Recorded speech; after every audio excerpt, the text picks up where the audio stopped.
Сиздер мен жана дүйнө аттуу программаны угуп жатасыздар.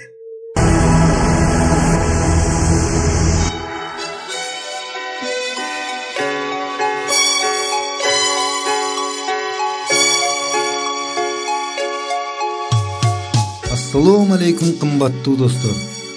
Сиздерге Кудайдын кудурети тийсин. Биздин радио толкунда сиздер менен кайрадан жолугушканыбызга биз кубанычтабыз.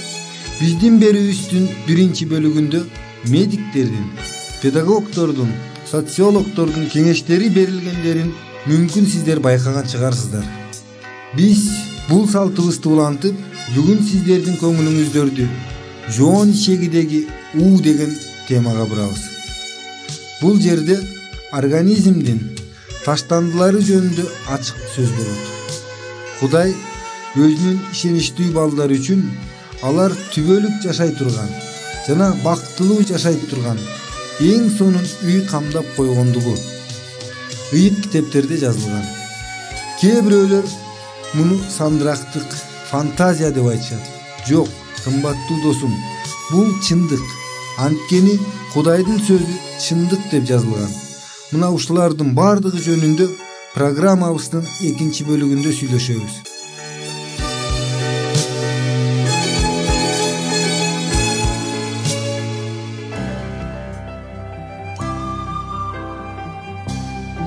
Урматтуу биздин угуучулар, эми биздин программаларды Рутуб кызматынан уга аласыңар. Ага өтүү үчүн видеонун астындагы шилтеме менен же болбосо экранда көрүнүп турган кодду сканировать этип кирсеңер болот.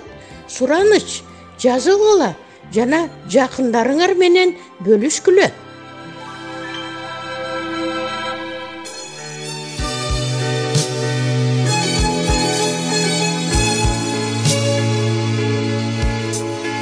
Бүгүнкү биздин айта турган сөзүбүз көпчүлүк адамдар үчүн жаңылык болот. Ал эми аны билген адамдар биздин айткандарыбыздын кандай пайдалуу экенин баалашат. Бүгүнкү биздин сөзүбүз денебиздин таштандылары жана ага керексиз болгон нерсени бөлүп чыгарышы жөнүндө болмокчу. Азыркы күндө адамдардын аз дегенде эле 4-төн 3 бөлүгү ич катуу, орусча айтканда запор өнөкөтүнөн жабыр тартышат. Мына ошондуктан бул берүүбүз бир топ эле маанилүү го деген ойдобуз. Денебиз тамак ашты ичке ичегилерден сиңиртерин биз билебиз. Эми биз дене тамак аштан өзүнө керектүү азык заттарын алгандан кийин калган, ал сиңире албаган калдыктар менен эмне болорун көрүшүбүз керек. Жоон ичеги булганыч нерсенин баары эркин өтө турган дененин агуучу каналы болуп эсептелет. Жаратылыш бул тазалатууну адамдар үчүн куду айбандар сыяктуу эле аны кечендетпей тез жасоого ылайыкташтырган. Бирок өнүккөндүлүк менен муну тез жасоого мүмкүн болбогон учурлар болуп, жаратылыштын эскертүүсүнө карабай аны айласыз токтотууга туура келет. Акыр аягында ал эскертүүдөн тажап, өзүнүн башка милдеттерине кайрылат. Адам бул жамандыкты жетишсиз өлчөмдөгү сууну ичпегендиги менен көбөйтөт. Ал муну менен жоон ичегиге таштандыларды жумшартыш үчүн сууну алпарбай гана койбостон жана да бүткүл денени суусуз калтырат. Ал эми качан денеге суу жетишсиз болуп калганда, жаратылыш башка органдарды суусуз калтырбаш үчүн жоон ичегидеги булганган сууну пайдалана баштайт. Аны ичегинин капталдарына кайра сурот. Мындан эмне болорун элестетип көргүлөчү. Адам өзүнүн жоон ичегисин тазалагысы келбегендигинин кесепетинен анын ич катуусу башталат. Ал эми бул болсо көптөгөн ооруларды алып келет. Бирок ушу менен эле бүтүп калбайт. Күнүгө заңдаган адамдардын деле ичи катуусу бар, бирок муну алар билишпейт. Жоон ичегинин капталдарына каткан таштандылар жабышып калган. Анын ортосунда сөзсүз чыгыш керек болгон таштандыларды чыгара турган гана кичинекей тешик калган. Ич катуу бул жоон ичегинин заңдан бош эместигин билдирет. Заңга толгон жоон ичеги же анын жарымы деле заңга толсо, бул бүт дененин уулануусуна себеп болот. Жоон ичегини таза кармап, ден соолукту жакшы сакташ үчүн эмне кылыш керек? Эң алды менен жоон ичегидеги чогулган заңдан кутулуш керек. Андан кийин жаратылыштын талабын аткарып, жоон ичегини таза сакташ керек. Бирок адамдардын жарымынан көбүнүн жоон ичегилери эски, каткан, бир нече айлар бою жаткан заңга толгон. Анда эмне кылыш керек? Бул үчүн болгону жарым литр суу, бата турган резина клизмасы керек. Ага жарым литр ыкчамыраак, кол чыдагандай болгон суу керек. Сууну клизма менен көтөн чучукка койгула. Сууну бир нече мүнөт кармап туруп, анан кайра чыгаргыла. Муну түн ичинде жасаган жакшы. Эртеси 1 литр суу куюп, жоон ичегини жуугула. Андан кийин 1 күн өткөрүп, экинчисинде 1,5 литр суу менен жуугула. Андан кийин 2 түн өткөрүп, үчүнчү күнү 2 литр суу менен жуугула. Ушунча көп 2 литр сууну сунуш кылганыбыздан коркпогула. Анткени жоон ичегиде мындан да көп суу батышы мүмкүн.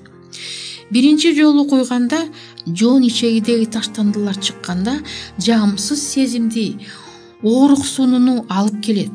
Бирок денеде чириген заттарды сактагандан көрө убактылуу ушундай оорук сунууну баштан өткөргөн жакшы го. Жоон ичегиден жезге окшогон жашыл бөлүкчүлөр чыккан учурлар да болгон. Жоон ичегини тазалоонун 1 жума курсу бүткөндөн кийин адам жетиштүү өлчөмдөгү сууну иче башташ керек. Ар бир адам күнүнө 10-12 стакан суу ичиш керек. Анан ал ичегисинин оңоло баштаганын сезет. Андан кийин жоон ичегини бошотууну дайыма белгилүү убакта жасоону өнөкөткө айландыруу керек. Кааласа да каалабаса да бир убакта барууну адат кылып алыш керек. Тамактанууга да өзгөчө көңүл буруш керек. Эгерде силер күнүгө капуста, сабиз жана кызылчадан жасалган салат жесеңер, мындай салат силердин жоон ичегиңерди шыпыргы менен тазалагандай тазалайт. Ич катуудан жабыркагандардын бардыгы аким эле аны менен жабыркабады. Ушул берилген кеңештердин маанисин түшүнүшөт. Бул кеңештер алардын терисин жылмакай, чың кылып, бошондукту, тилдин ак кеберин, боордун оорусун жок кылат. Сиздер Мен жана Дүйнө аттуу программаны угуп жатасыздар. Эгерде кимдир бирөө жаңыдан гана радиоприемникке жакында олтуруп, биздин толкунга кошулган болсо, биз чын жүрөктөн сизге салам айтабыз. Жана албетте биздин берүүнү дайыма уккан угуучуларыбызга ыраазычылык билдиребиз. Азыркы сиздер уккан врачтардын кеңештери сиздерге ден соолугуңуздарды чыңдоого жардам берет го деген үмүттөбүз. Кымбаттуу достор, көпчүлүк адамдар үчүн азыркы уккандары ачылыш болгондугун моюнга алгыла. Өзүңөрдүн таасирлериңерди биз менен бөлүшкүлө.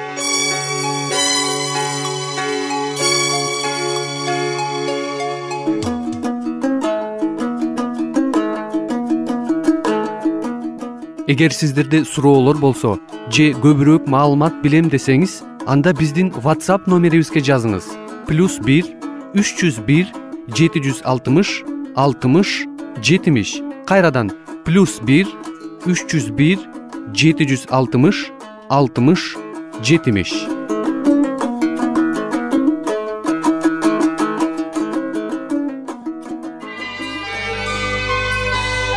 Сиздер Мен жана Дүйнө радио программасын угуп жатасыздар.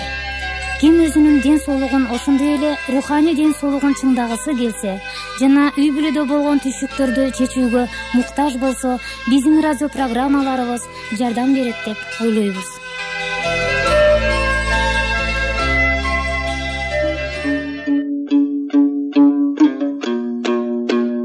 Ыйык жазууда мындай деп жазылган: көз көргөн жок жана кулак уккан жок жана адамдын акылына келген жок.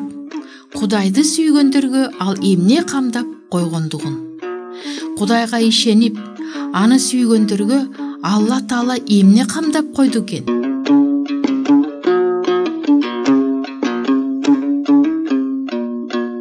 Инжил ыйык жазуусун ачып, мына буларды окуйлу. Мен Иоанн ыйык шаар жаңы Иерусалимди көрдүм.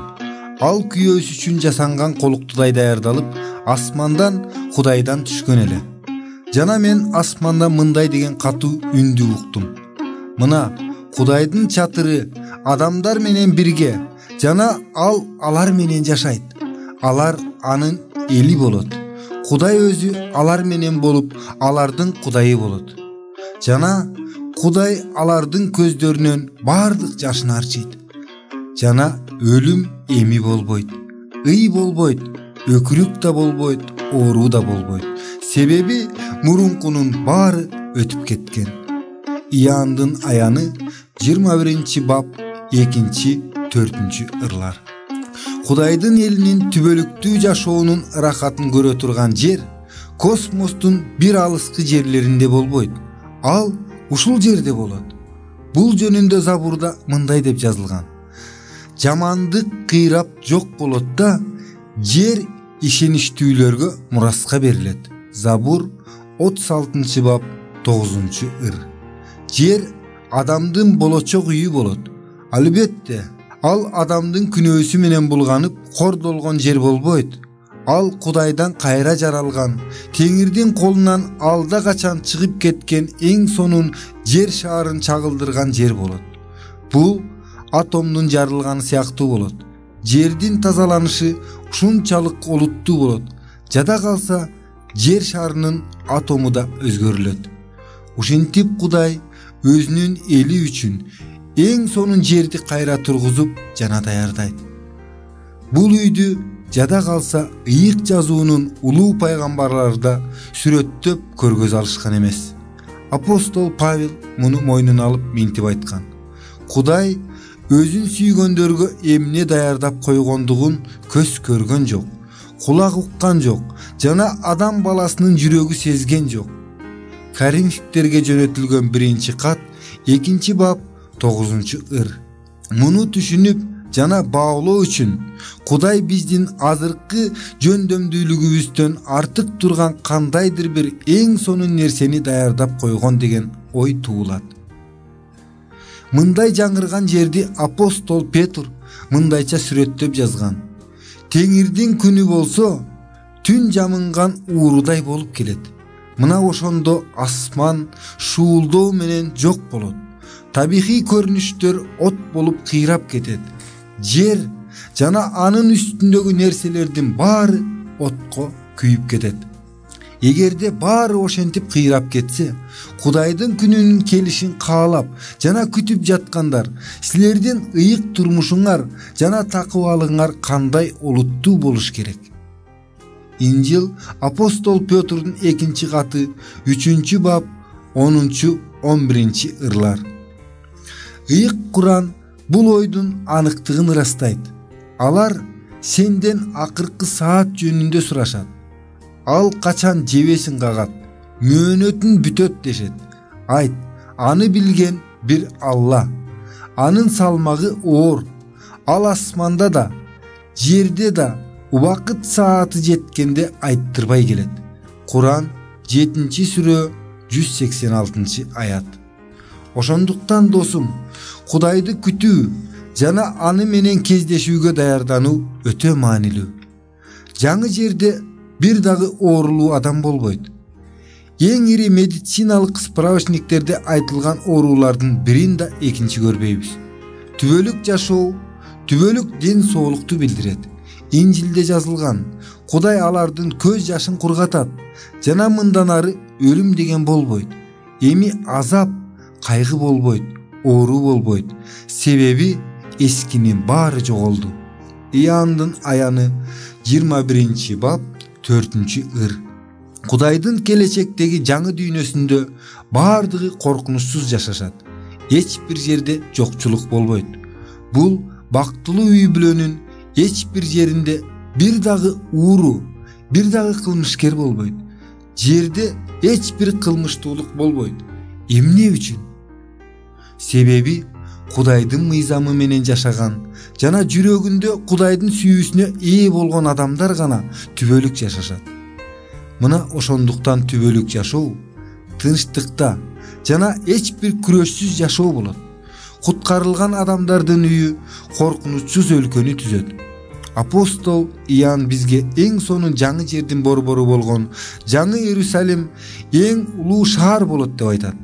Чындыгында эле качан ага анын элеси көрүнгөндө, ал анын элесине ушунчалык куштар болуп, анын кымбат баалуу таштардан болгон пайдубалы, алтындан болгон көчөлөрү жана берметтен жасалган дарбазалары жөнүндө айта баштаган.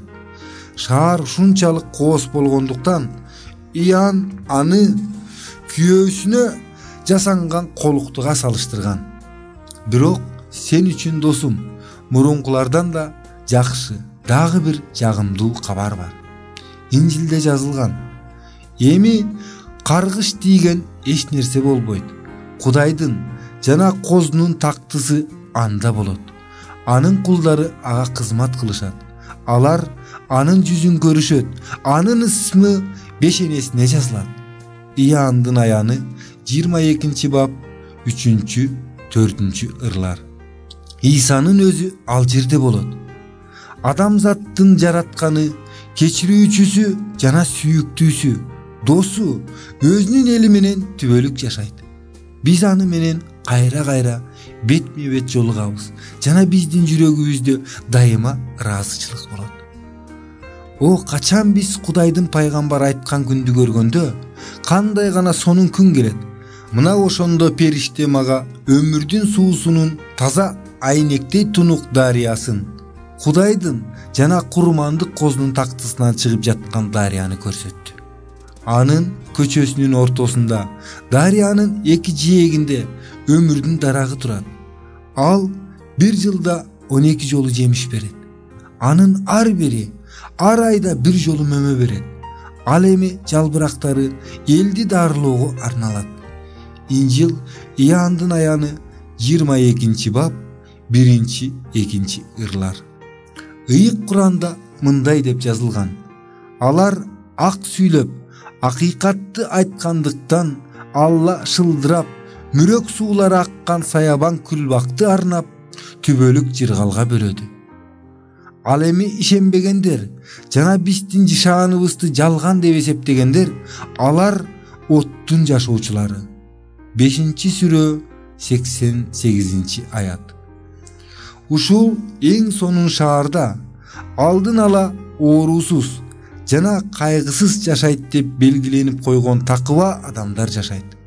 Алар Кудайдын күчүнүн жана анын даңкынын сырларын окуп үйрөнүү үчүн бүткүл аалам боюнча саякаттап жүрүшөт. Алар өзлөрүнүн кымбат жана сүйүктүү адамдарынан эч качан ажырашпайт. Ал эми бул шаарга кирбей калгандар баштарын өйдө көтөрүп, өзлөрүнүн кетирген мүмкүнчүлүгүн көрүшөт. Эгерде алар өзлөрү үчүн өлгөн жана алардын күнөөсүн өз каны менен жууган Исадан баш тартпаганда, кайсы жерде боло алышмак экендерин алар көрүшөт. Мен бул шаарга баргым келет. Ал эми силерчи, достор?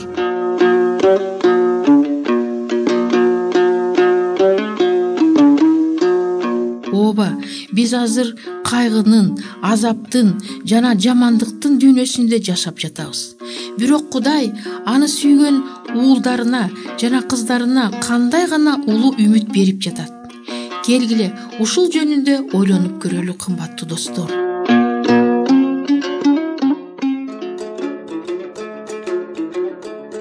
Урматтуу угармандар, биз сиздерди ыйык китептерди изилдөө боюнча кызыктуу курстарга чакырабыз.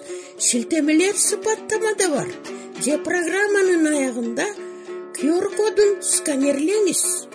Маалымат үчүн телефондор +996 705 28 48 07. Кайталаймын. +996 705 28 48 07. Алла Таалам бул жолдо сиздерге батасын берсин.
Биздин программабыз соңуна чыкты.